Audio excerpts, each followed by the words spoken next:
Thanks for being here. Subscribe to Cheating Stories Best, so you don't miss new stories. Wife is infertile, but a suddenly attractive man changed everything? Today's story with a similar plot. Enjoy it! It's been nearly 7 months since my husband discovered my affair.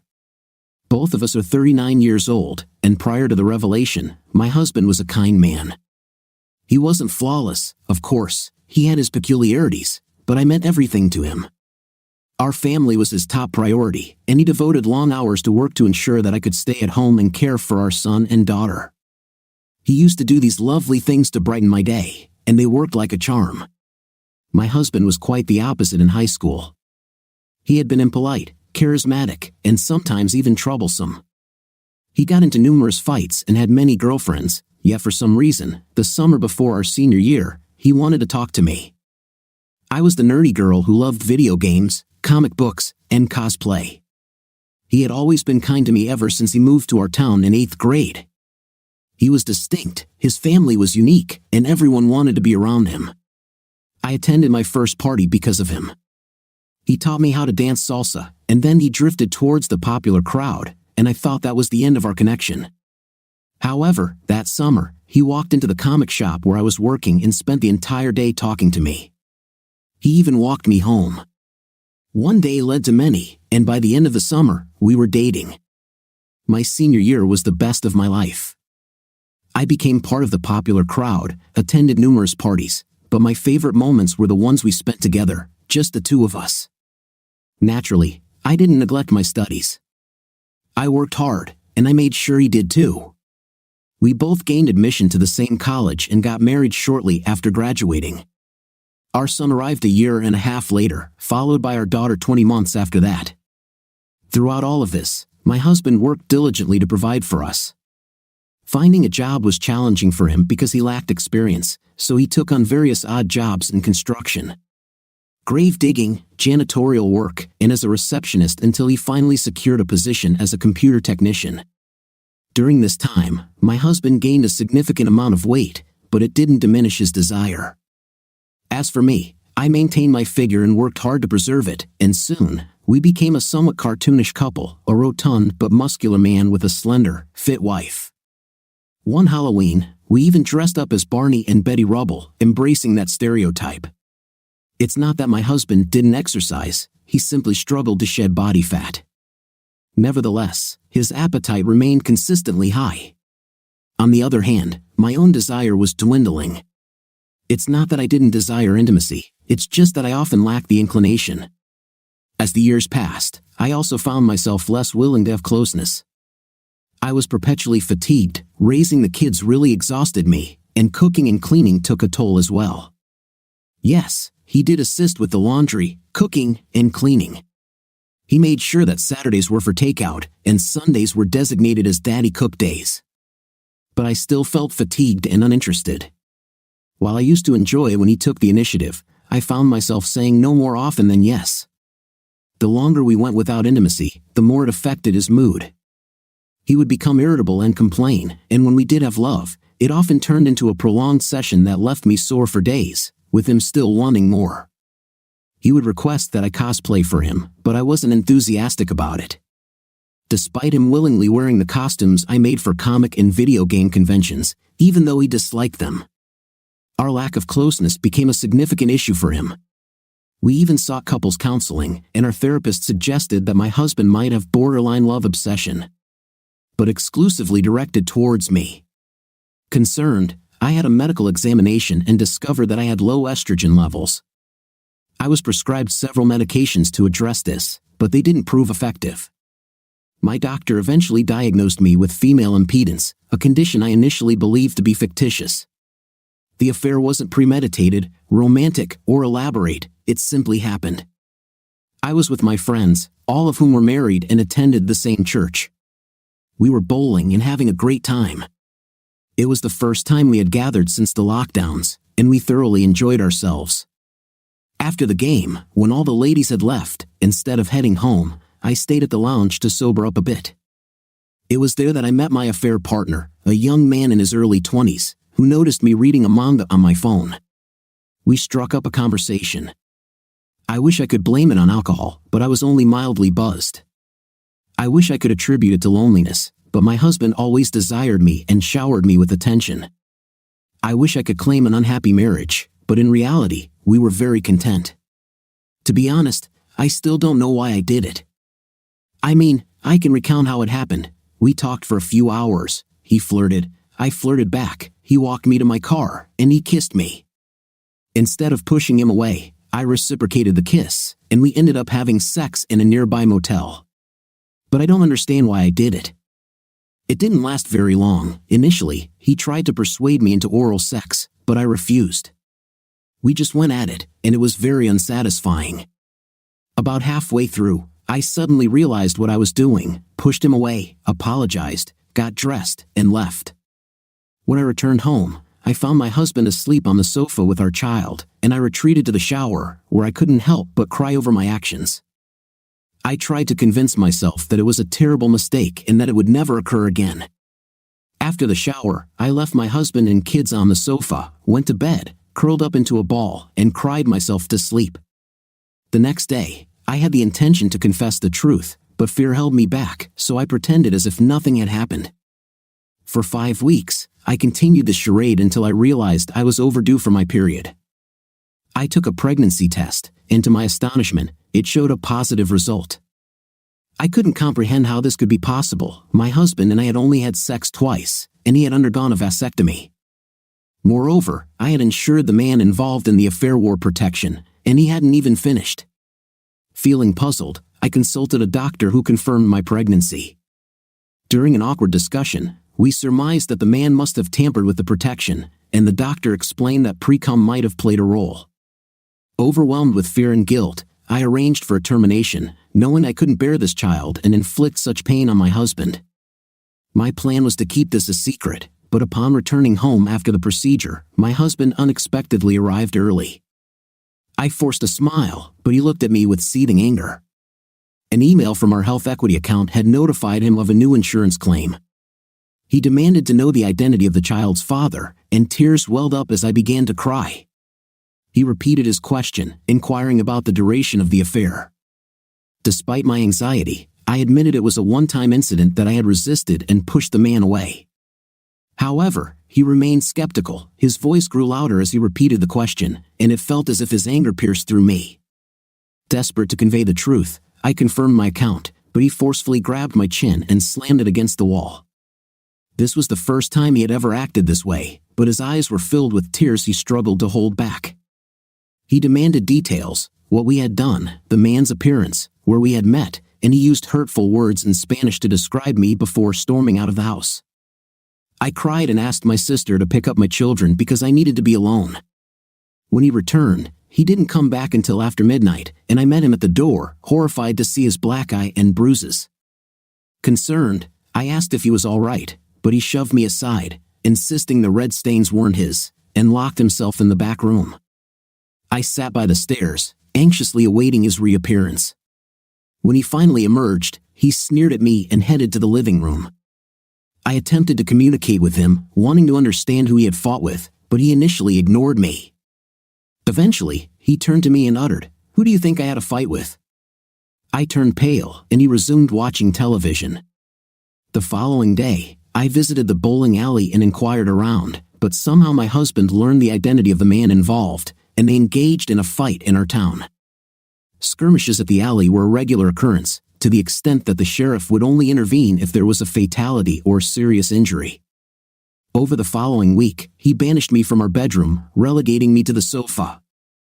I attempted twice to slip back into our bed, but the first time he shouted at me to leave, and the second time he forcibly pushed me away. Silent glances were exchanged after I climbed up from the floor, but no words passed between us. I retreated back to the sofa, where my tears flowed freely. On the day of my termination appointment, he sternly instructed me to go through with it, and I silently nodded. Although I was apprehensive about facing it alone, his response to my request for his support was filled with disdain, telling me to go take care of myself. Upon returning from the procedure, I noticed storage pods outside the garage, where my husband and his friends were unloading its contents. My inquiry about this was met with an aggressive response as he told me it was none of my concern. His friends appeared surprised by his behavior, while I retreated indoors. Several hours later, the sound of hammering drew my attention, and I approached to investigate. To my amazement, he was converting the garage into a separate living space. I made attempts to apologize and engage in conversation, but he consistently ignored me. Then one day, I poured out my feelings in a torrent of apologies, which only seemed to infuriate him further. He declared that he wouldn't waste any more energy on me and mentioned that if it were up to him, he'd divorce me. However, after consulting numerous lawyers, he realized that between alimony and child support, he couldn't afford to live independently, leaving him stuck with me. The initial month was marked by awkwardness as it was challenging to explain the situation to the kids. I extended invitations for him to join us for meals, but he continued to disregard me. He'd return home briefly, check on the kids, ignore me, and retreat to his garage apartment. During the second month, I pleaded with him to attend counseling, and he reluctantly agreed. However, he remained mostly silent during the sessions, reserving his outbursts for accusations of my infidelity, for which I had no valid defense. Then came the devastating revelation that he had been involved with multiple women. I initially thought he was fabricating these claims to hurt me, but his expression told a different story. When the counselor asked how many women he had been with, he replied that he had lost count but had been engaging with various women nearly every other day for the past 3 weeks. He explained that he needed to feel like a man and desired to be wanted. He admitted to using websites and apps for these encounters. In response to the counselor's assertion that 2 wrongs don't make a right, he argued that it wasn't 2 wrongs. I had cheated, broken our vows, lied, gotten pregnant, and attempted to conceal it, while he was merely adapting to our new dynamic of pretending to be a happy couple in public but living as roommates at home. It hurt, but I saw it as an opportunity to win him back. The following month, he began openly conversing with various women in my presence. And I had finally reached my breaking point. I expressed my desire for a divorce, but he scoffed at the notion, daring me to proceed while threatening to publicize our situation extensively. He vowed to broadcast it far and wide, from shouting it from the hills to posting it on our family's Facebook page and even including it in our annual holiday newsletter for all our friends and family to see. His threats silenced me abruptly, and he instructed me to leave. Though I was reluctant, we engaged in heated arguments, and it strangely felt satisfying to elicit some emotional response from him. Somehow, we ended up having an hour-long conversation which left me feeling content, thinking we were on the path to healing. However, he abruptly instructed me to depart, declaring that my usefulness had worn thin. I couldn't fathom hearing those words from him, but I complied and left. In the past few months, this pattern persisted. Every once in a while, we will hook up, and he will kick me out as soon as he is finished. I was aware that he continued to pursue liaisons with different women. Nevertheless, we began to communicate more, particularly during counseling sessions, though our relationship remained far from healing. During one counseling session, he confided that something inside him was broken. Looking at me, he felt as if he had squandered years of his life and was now merely going through the motions. I inquired if there was a chance for us to start anew, but he responded that once the kids were old enough for him not to pay child support, he would initiate divorce proceedings and left abruptly. Given his adamant stance on divorce, I question why he continued attending counseling every week. I am convinced that he may be uttering these hurtful words merely to inflict pain upon me. Recently, we celebrated our anniversary with a family party where he portrayed the role of a contented husband. I found myself consumed by self-loathing for the harm I had inflicted upon him, yearning for the return of our past life. I missed the intimacy of our marriage, the gentle hand-holding, and cheek kisses during the gathering. Even his sentimental speech tugged at my heartstrings, and I desperately wanted to believe it.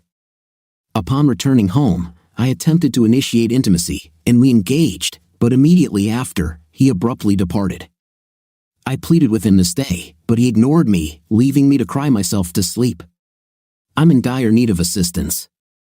I yearn to reclaim my husband and restore our life together. Is there anyone who has experienced a similar situation or knows of someone who has and can offer advice on mending our marriage? Please? I implore you to help me. It has been a challenging 3 months, progressing slowly and steadily. My husband and I decided to inform my parents shortly after his post. During our visit, we sat them down, and they directed their anger toward my husband. They were upset because they had warned him that something like this might happen due to my ASD, as I tend to be highly gullible and easily influenced. They believed that his attempt to treat me normally had backfired, and my affair served as confirmation of their concerns. This infuriated him to the point where he raised his voice at my parents, marking the first time he had ever displayed such rage towards them. I experienced a sensory outburst during this altercation, vividly recalling why I turned to that other man. However, my primary concern was for my husband. He essentially broke down while confronting my parents, shedding tears for the first time since the ordeal began.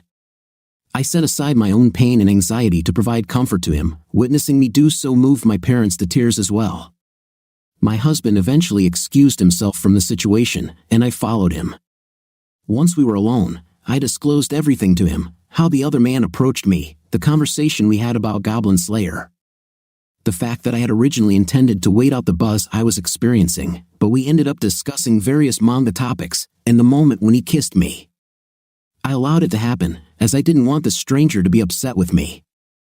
Although I have no valid excuse, what I did was unquestionably wrong, foolish, irrational, and selfish.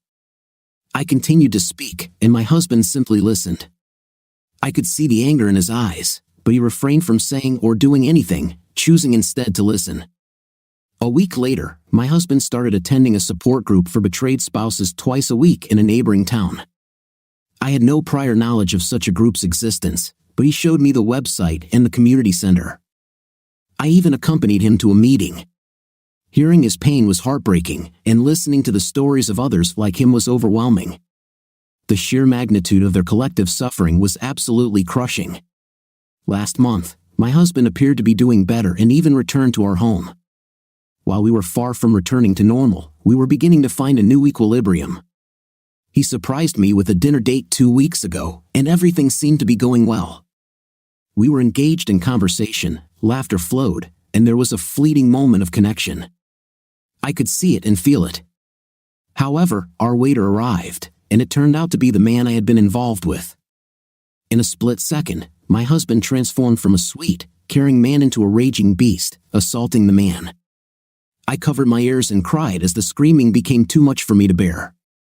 My husband placed noise-canceling headphones over my ears and guided me outside.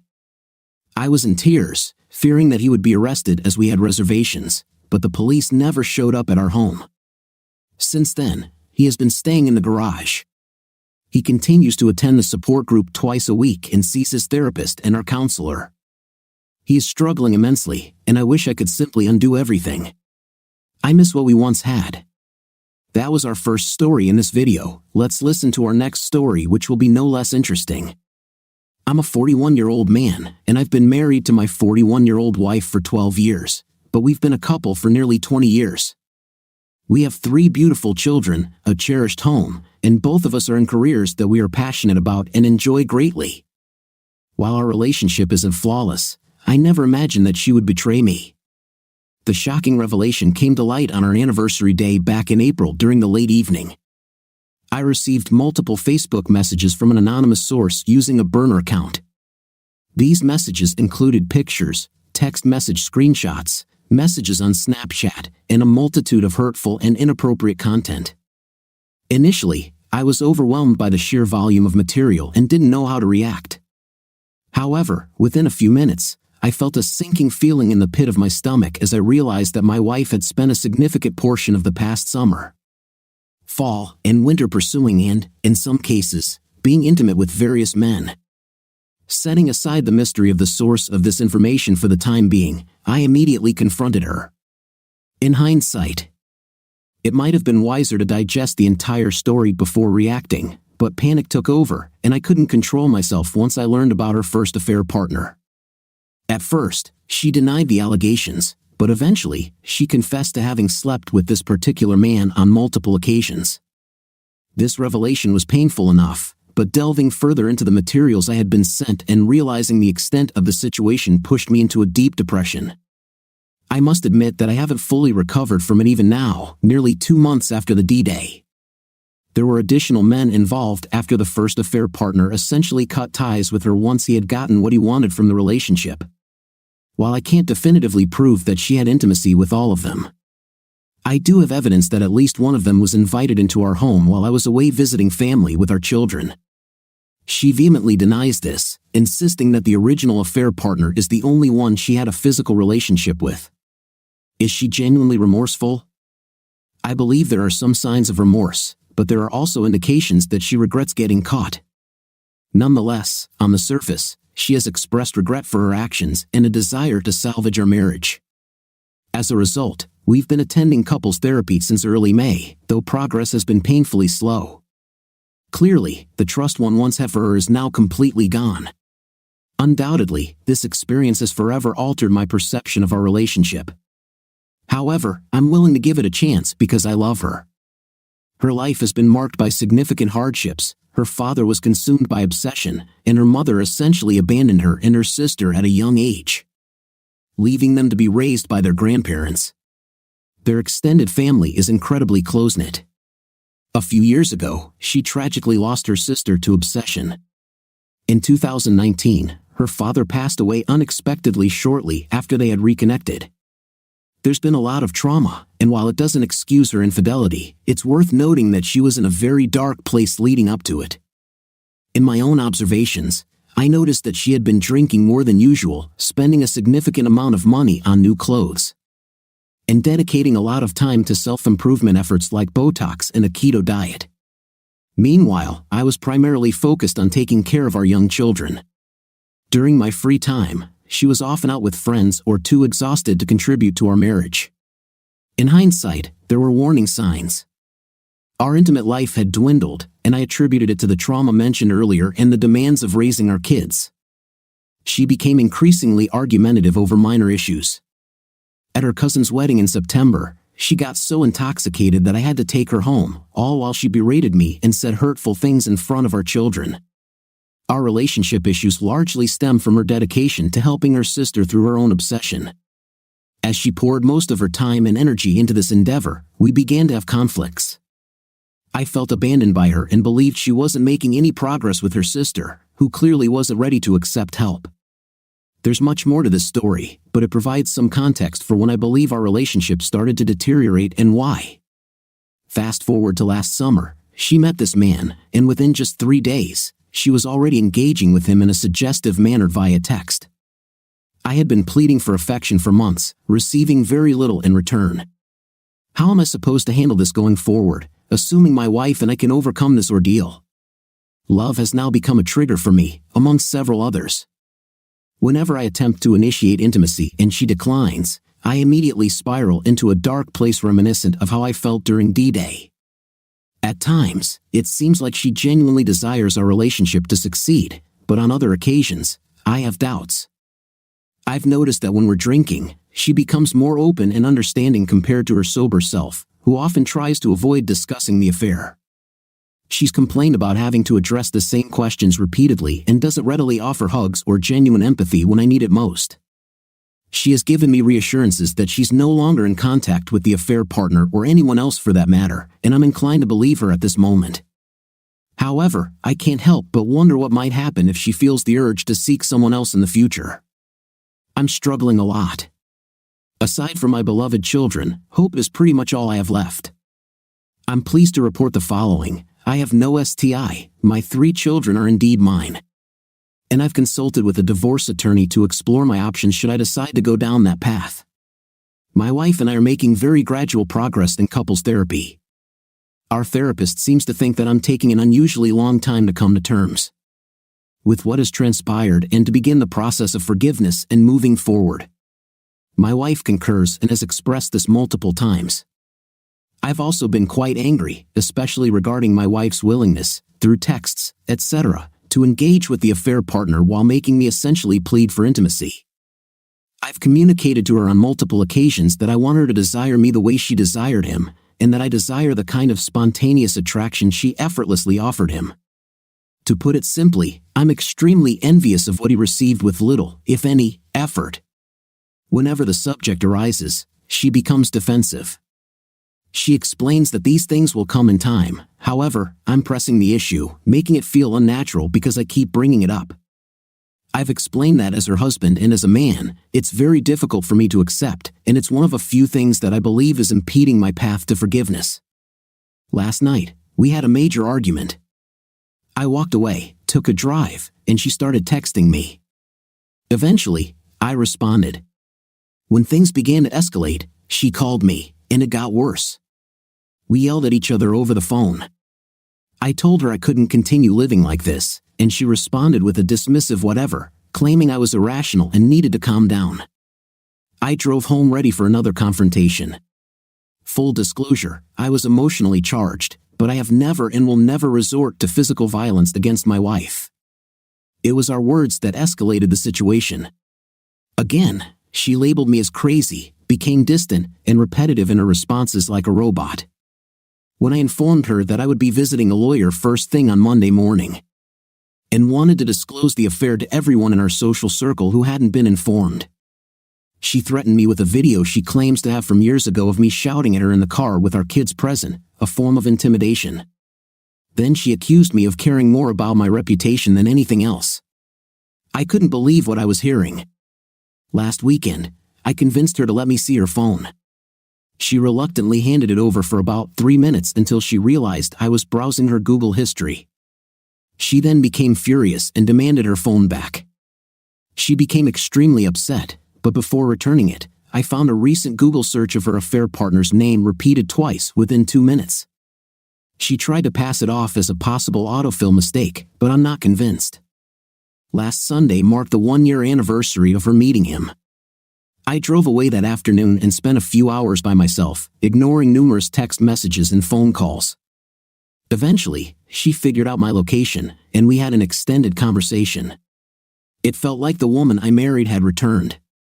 She was attentive, understanding, highly empathetic, affectionate, and offered to provide definitive proof that this would never recur. She even took me out for ice cream that evening, which was the most enjoyable one I'd experienced since D-Day. I finally felt like she truly understood me and was genuinely committed to improving our situation and helping mend our marriage. However, as you've already read, everything unraveled. I apologize for the scattered and frantic nature of this post. But I'm genuinely concerned about my current mental state and whether it's acceptable to have these feelings and questions.